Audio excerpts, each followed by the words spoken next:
What up, what up, what up, everyone? It's Mr. Haddock here, and what a great day to learn some science.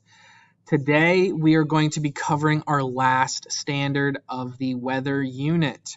That would be standard 7E 1.6, which states conclude that the good health of humans requires monitoring of the atmosphere, maintaining air quality, and stewardship. Today's lesson is titled 2.13 or 2.13 Air Pollution. We're going to talk about what is air pollution, how do humans impact air quality, and what is the air quality index. So if you could do me a favor and make sure that you have your online notebook opened up in a separate tab and you are ready to take some quality notes, so that you can use your online notebook on the standard assessment and it will help you when it comes that time. So let's get started with the actual lesson. Okay, so the first thing we want to talk about is what air pollution is. Air pollution is a mixture of solid particles and gases in the air from both human-made and natural sources. A lot of times we focus on the man-made or human-made sources of pollution, but in reality, there are also natural sources of pollution. The reason why we tend to focus more on human-made sources is simply because it's something that we have control over. We as humans can limit the amount of pollutants that we put into the air. Air pollution can negatively affect living things such as plant and animals. And just so that you are aware, some air pollutants are poisonous. They can harm living organisms. So just be aware of that. Let's take a look at some air pollution facts. Air pollution kills an estimated 7 million people worldwide every single year. That's quite a lot of people. And according to the World Health Organization, 9 out of 10 people breathe air that exceeds their guidelines for safe, breathable air. 9 out of 10 people. That is 90% of the population. Air pollution creates increased risk of death from various things such as stroke, heart disease, chronic obstructive pulmonary disease, lung cancer, and acute respiratory infections, as well as many more that have not been listed. The groups of people that tend to be at greater risk due to air pollution would be older adults and young children. Air inside buildings can also be polluted.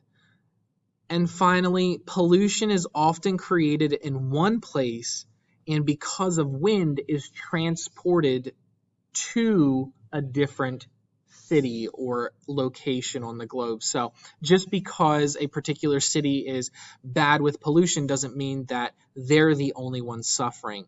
Pollution does travel through the air thanks to things like wind.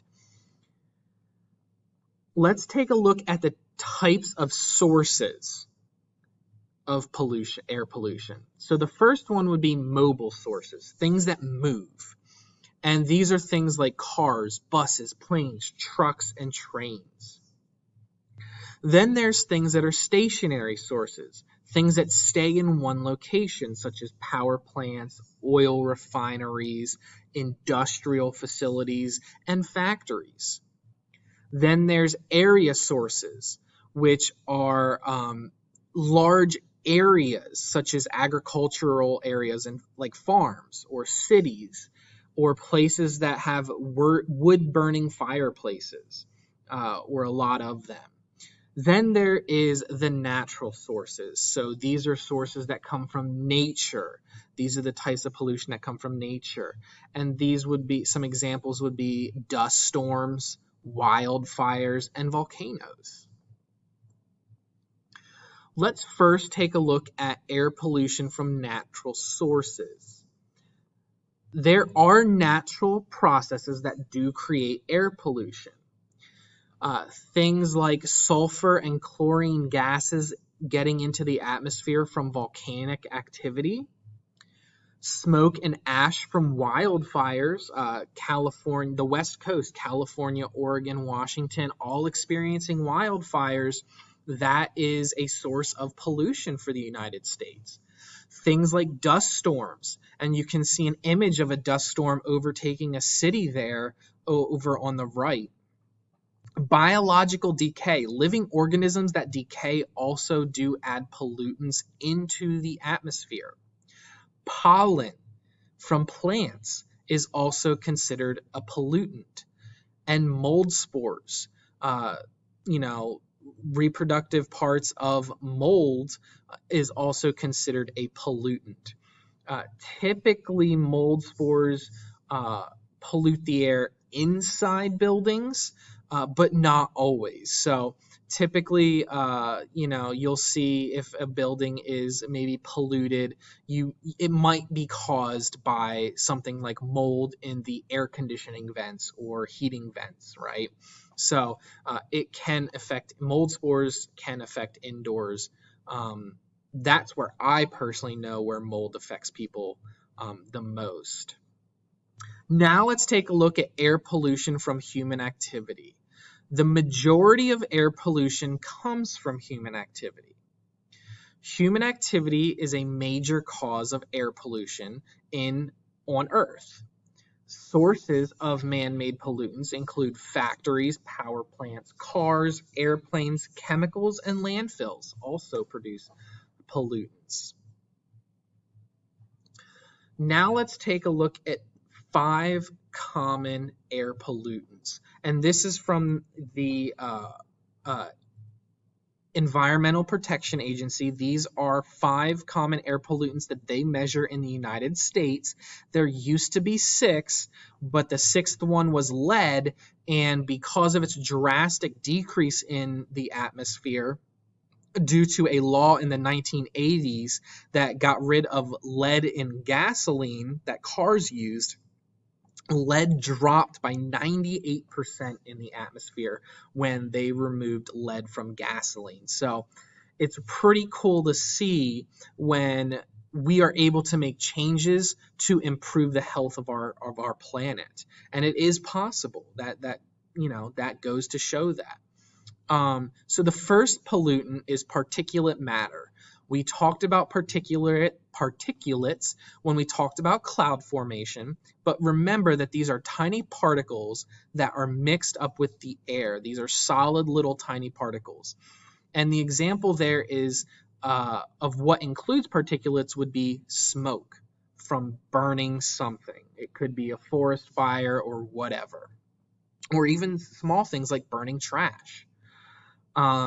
Then there is ground level ozone. Ozone in the stratosphere is good. It helps block out harmful ultraviolet radiation. But when ozone is in the troposphere, close to Earth's surface, it is actually a very dangerous pollutant. Humans are not accustomed and they're not built to breathe in ozone. Since 1900, which is roughly when the Industrial Revolution took off, ozone in the troposphere has more than doubled. So just, interesting little factoid there. Nitrous oxide from factories and power plants can actually turn into ozone. So what ends up happening is nitrous oxide, or NO2, is converted or broken down by sunlight, and what ends up happening is once it's broken down, it can reform into ozone, adding more ozone into the troposphere. Ozone pollution is typically worse in cities during summer months because there's more direct sunlight to help break down things like nitrous oxide, which then allows for ozone production to increase from nitrous oxide, or NO2. The third common air pollutant is carbon monoxide. Carbon monoxide is created from burning fossil fuels, wood, or crop waste. I think, well, I know that carbon monoxide is produced from cars as well. And that's obviously because cars use fossil fuels.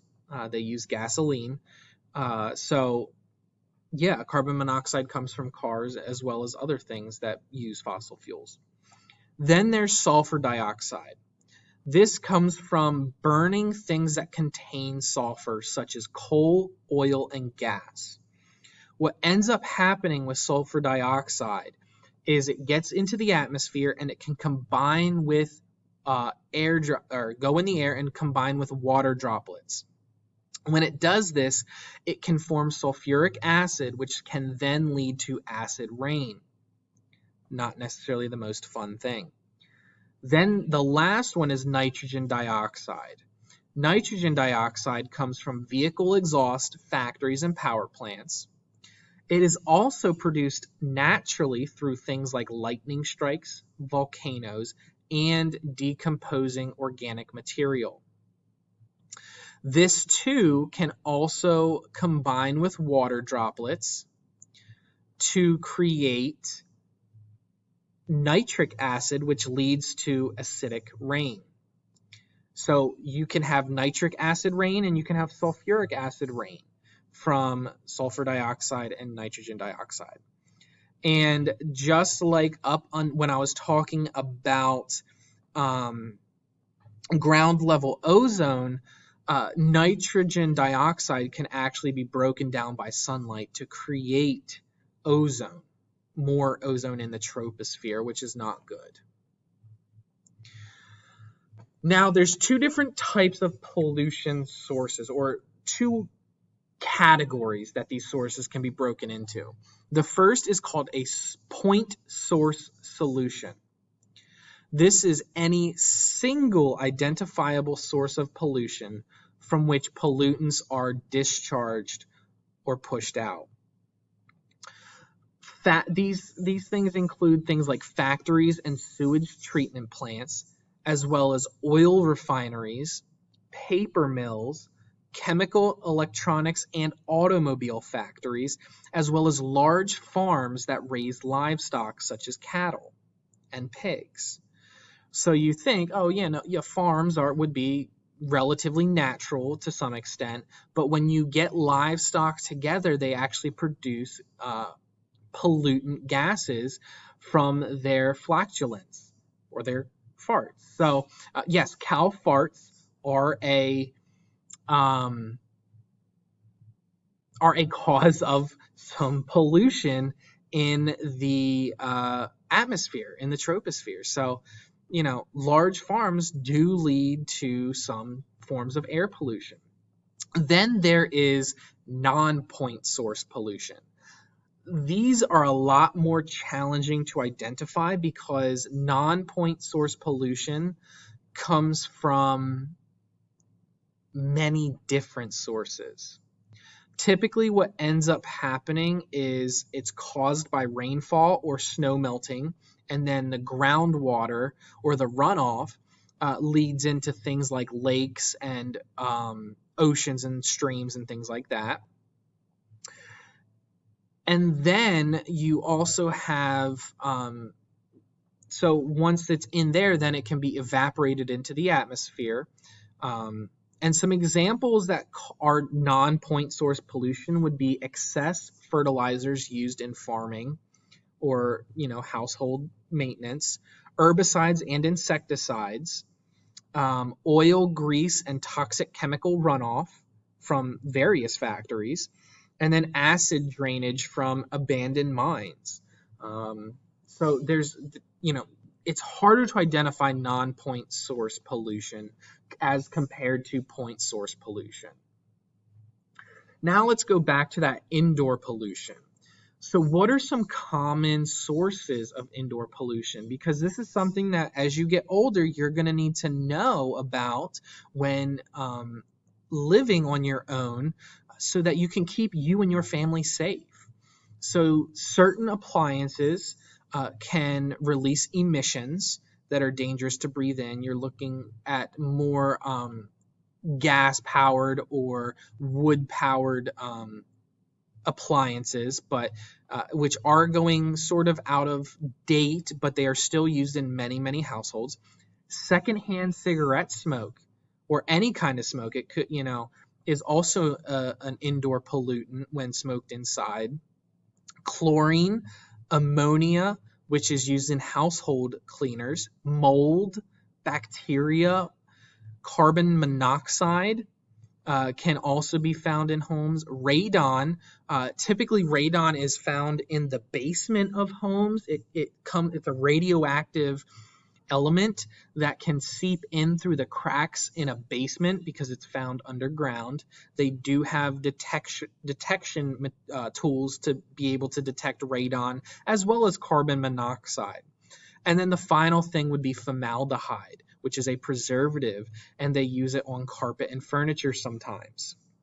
So those are examples of indoor pollutants.